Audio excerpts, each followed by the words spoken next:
there quilting friends, it's Carolina Moore, your favorite sewing and quilting YouTuber, and today we're using Omnigrid's 96L ruler to make our half square triangles. Let's get started. So all year long we've been working on this series. This is part of the 2025 half square triangle block of the month. Every single month on the first of the month I release a video showing you how to make that month's block. The pattern is linked down in the description if you want to join in. It is never too late, so go ahead down in the description, you can get that pattern. And for anyone who wants to learn different ways to make half square triangles, on the second of the month today I launch a video showing yet a different way to make half square triangles. So on the first of the month it's a very traditional method, and then on the second of the month it is a different technique, tool, method for making half square triangles. So today's is this Omnigrid ruler, and I've had this one for a while. I went to go look up the instructions and I had a tough time finding instructions, but I did find some. And what it said was that you need to cut your strips a ½ inch larger than the finished size. These are 3-inch finished half square triangles, so I cut my strip to 3½ inches. This is really similar to a couple other rulers that we've used, where we're lining up this 3-inch line because we're making 3-inch finished half square triangles. And then there's this little line up here that lines up as well.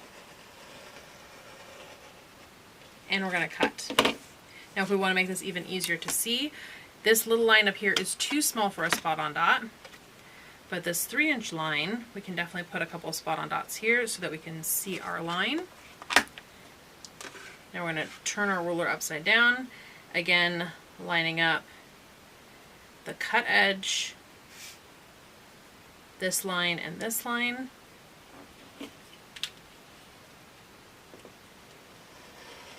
And making our cut. And we're going to keep going. We need 4 of these. So just spinning it around, cut, spinning it around, cut.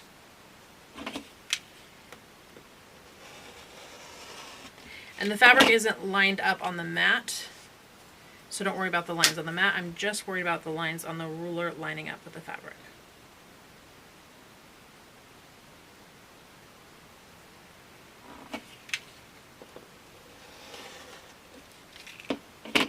There we go. We're done with that, and we can go ahead and put away our spot-on dots. And we're ready to sew these. So we're going to sew them just like we have a couple other times with a couple other rulers that are similar to this, which is that we're going to sew on these long diagonal lines. That whenever we're sewing on a diagonal line, it does mean that there is bias. This bias means that there can be stretch, or that there will be stretch if you're not careful.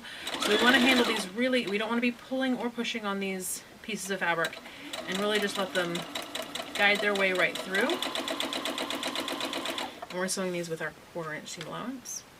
Now I heavily starch my fabrics, which helps keep it together so it doesn't stretch quite as bad, but you can still get stretch even with starched fabric, so you want to be gentle with these.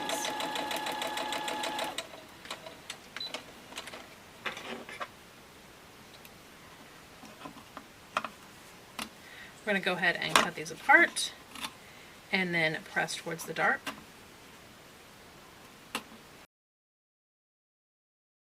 Each of these only have 1 dog ear, so I'm going to go ahead and clip off the dog ear from each piece and then lay out our block. I've cut off all my dog ears, and before I lay out the block I do need to do my stitch and flip corners with these little squares in these pieces. And we talked about the Bonnie K. Hunter Bonus Buddy ruler, and we can go ahead and use that. So what we're going to do is we're going to lay these right sides together. These are solids, so either side can be our right side. And with a diagonal line on the back of this square, we'll know where to sew. But if you use the Bonus Buddy ruler to give yourself a second diagonal line, you can actually make yourself a bonus half square triangle. So let's go ahead and do that so you can see what that looks like. This is my diagonal line down the middle, and I line that diagonal up with this dashed line here. And I have a second sew line to make myself a really mini half square triangle. I'm going to keep going, drawing my lines on all of all but one of these squares, because one we're reserving for our middle, and so it's not getting a line on the back.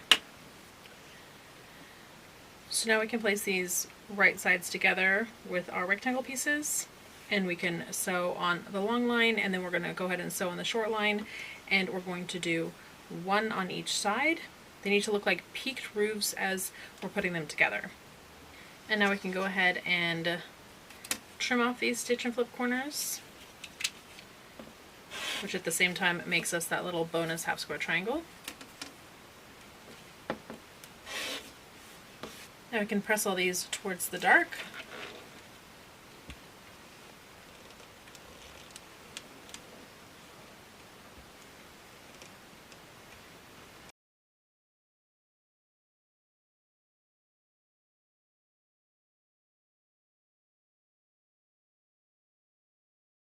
I've laid out the block, and we're going to do a quick overview of how this comes together. If you want a more detailed step-by-step, you go to yesterday's video, and I have much more detailed there. But since we already made this block yesterday, I'm just going to go over it real quick.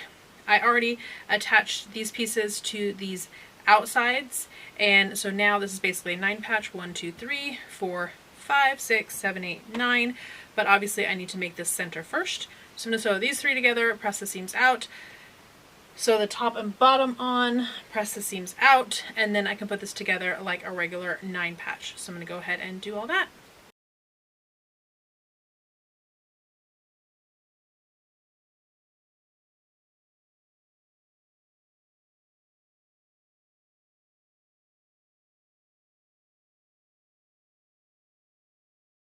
Alright, there's our finished block. We can add it to our collection, and that is the Omnigrid ruler. Let me know in the comments if you've used this ruler, if this is one that you enjoy, or if you have a way of making half square triangles that you really love. If you're not already subscribed to this channel, go ahead and hit that subscribe button. We have lots more going on throughout this year and also next year as well, and you don't want to miss any of it. And make sure you've given this video a thumbs up, my friends. That's it for today. I will see you right here real soon for some more quilty fun. Bye for now, my friends.